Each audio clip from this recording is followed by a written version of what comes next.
Hello again. Welcome to First Christian Church's Adult Fellowship Bible Study. This is the virtual version.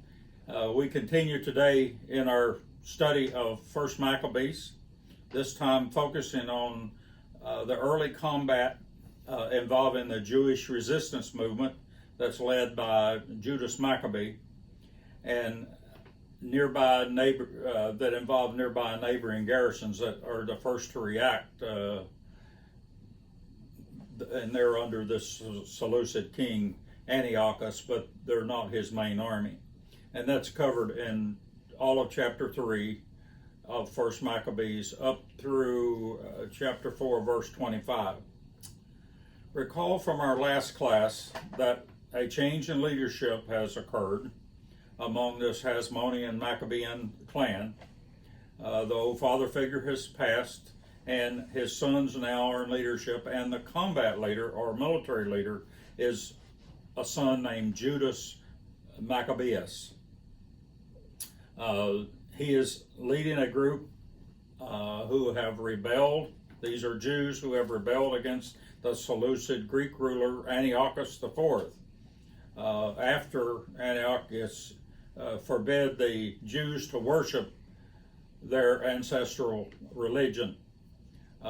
Plus, the Second Temple itself has also been converted over to a worship site for Hellenistic gods. The Jewish community is much divided, though, over this issue. So this is essentially a civil war with some of the Hellenistic Jews, Hellenized Jews, I guess is a better term, who are siding with Antiochus's army. And then the rebel group with the Maccabees, but majority of the Jewish people, historians say, just wanted to be left alone, stayed out of it, went into hiding to the best they could, and didn't get involved. Judas is described here, years after the war actually occurred, as a hero in the eyes of his people. He fights side by side with them, they say, and he fights for us, is their claim, and with us. He fights like a lion in battle, and scholars claim that wording is specifically chosen probably to connect him to the ancestral Israelite heroes, war heroes of the Bible.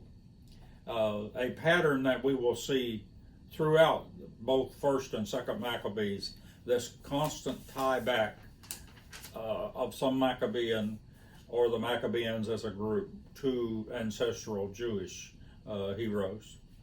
Yes, the Jews have sinned is part of course, part of what's going to happen here as a military leader. He's also got to influence this small band he's with. They're going to be scared to death because they're going to be facing a big army or a much more organized army.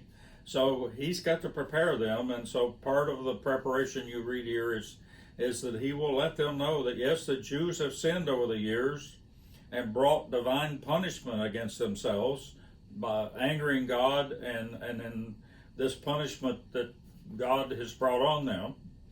But they are, after all, he says, remember, God's chosen people. And they will be delivered from destruction just like they were out of Egypt, just like they have been in many times. That's the philosophy he's trying to get his people to understand. This is the theme Judas uses to urge his people not to be fearful of a larger force, because they're always going to be facing a larger force. He says, remember, God is on your side, our side.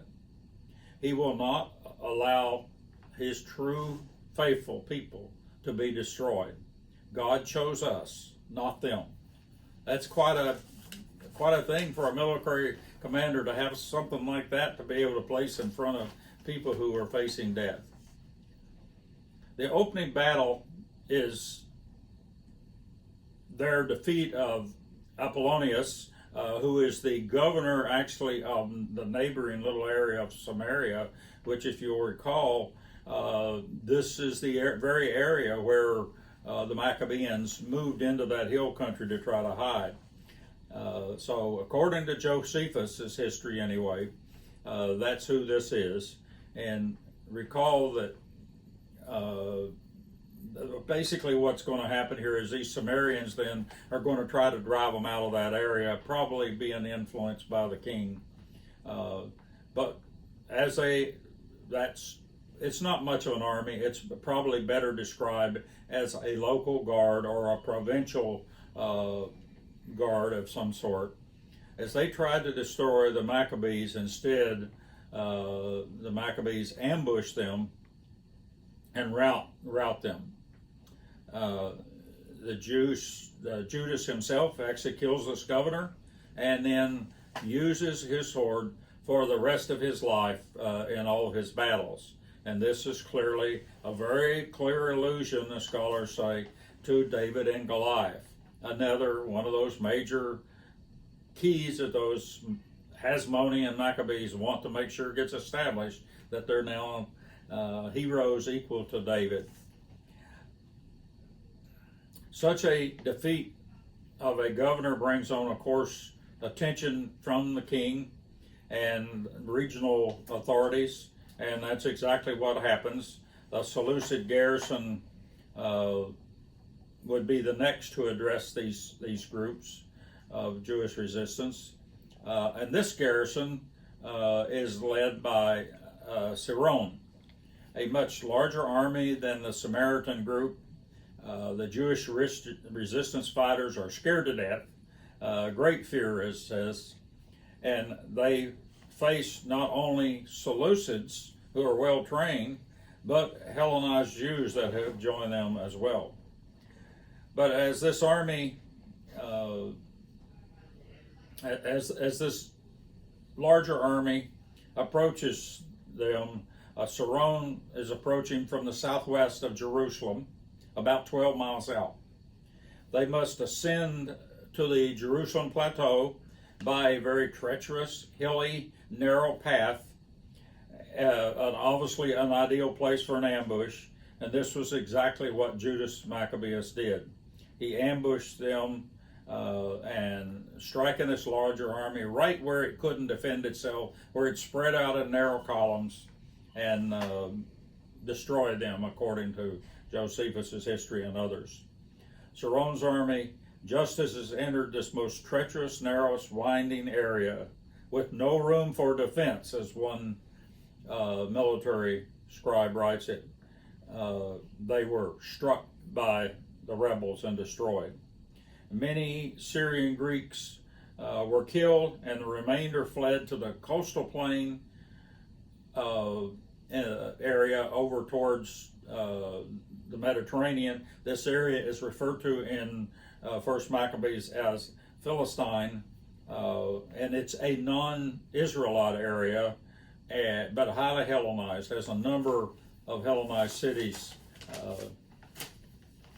That's where the retreating army goes to. This claim that God is on one side or the other is a great one for you to use in your Bible study this week, in your circle, family, and so forth. Discuss this, but especially discuss it using Christian ethics and see where you end up with it. These two battles have gotten the king's attention, that is Antiochus now. But the situation is not quite the way it's described, according to historians, in First Maccabees. The bigger situation really is that Antiochus has got much bigger fish to fry than dealing with these Jewish renegades, as he would probably call them. His main army is up in Turkey, trying to put down some problems, what would be modern-day Turkey. He also has a cash flow problem, so he doesn't have the money to send a big army down. And the date is important for us to remember, because this date comes in history as a very important time. This is 165 BC, and we'll be coming back to that, scholars. In chapter 3, verses 35 through 36, the writer makes it appear as if every little thing that's happening to Antioch's large kingdom is being driven by this little Jewish band. But that's not supported by other historical sources. the main Seleucid army was too big, scholars tell us, and military historians tell us. Had it turned to address the Jewish problem that was there, that is the resistance problem, it would have been most likely another Nebuchadnezzar type event, because that's the size army that this Antiochus had. It's just that that army doesn't turn and come down there and address the problem.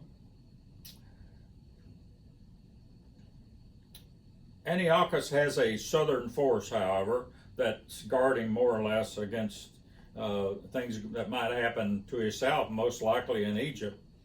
And it's led by a deputy king called Lysias. And he has a number of these Seleucid Syrians with him, but also is able to negotiate some sort of deal in which the Ptolemies of Egypt join with him to attack the Maccabees. That army moves to Emmaus, about 20 miles northwest of Jerusalem, which is located on a very large, well-watered, fertile plain that could have supported almost any kind of army in its day. And this guards the western approach then to Jerusalem. They prepared to launch a surprise night attack on Judah's unit, which was located about 12 miles east of them at Mizpah. So they're between Jerusalem and this main army, which is but they're about eight miles, mostly north of Jerusalem, in the edge of the hill country, where if things go bad for the Maccabees, they can always move in to their chosen area to hide, and that is the hills. However, Judas learns of their plan early and breaks camp as they are outnumbered 13-1. Instead, Judas circles about and gets behind the main Assyrian army, gets in its rear, while the main army is out hunting for him, and he then attacks that small base camp and razes it, destroys it, and the main army then suddenly is aware of the defeat of the rear and base camp when they see the flames and smoke from the fires.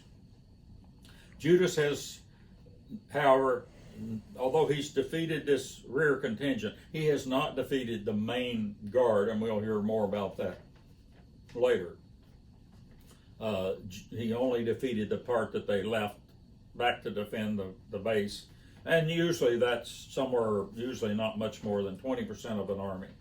Judas has not defeated the main force, however, and he'll have to face them at some point. But what has happened, he's clearly now demonstrated the model of a super warrior, brilliant military strategist, on his own ground especially.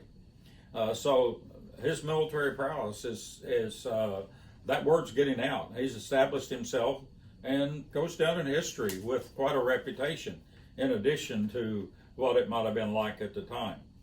As you read chapter 3 into chapter 4, verse 25, you will encounter several areas where good footnotes are going to be necessary. So I hope you have access to a good study Bible. Just to give you an example of a few of those where footnotes are going to really help you. For example, they find all this purple and blue cloth, and it's like there's a big thing made out of it. Well, what is that?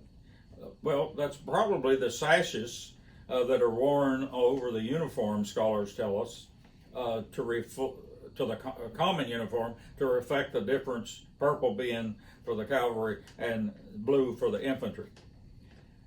Different priestly vestments. They go through this description of those different vestments. What was that all about? Well, one of the rules is that a priest cannot wear in the temple what he wore in battle or in support of an army in battle. And so it's this change over to war priestly elements. Bringing in the first fruits. They spend some time talking about them bringing in first fruit at Mizpah. So what's that all about? Well, this is an alternative temple. The main temple has been occupied by foreign religion, and therefore substitute temples have been set up over the last 3 or 4 years, and this apparently is one of them. And they're bringing in the first fruits of either the spring, usually being close to Pentecost, or the fall Feast of Tabernacles. So it's one of those two periods of time. Most scholars say it's the spring feast in this case. I might even mention at this particular time, if you go back in history, you'll find that the large temple is just a few years before this was actually constructed as a substitute temple in Egypt that the diaspora Jews in Alexandria were using, and that temple remained a second temple, not the so-called second, but an alternative second temple is probably a better way of saying it, up until the Romans finally had it destroyed in 73 or 4 AD. So there are these, the Jews are practicing their religion during this time by having some substitute sites of worship. I hope you have a good Bible study this week, and we'll continue in First Maccabees next week.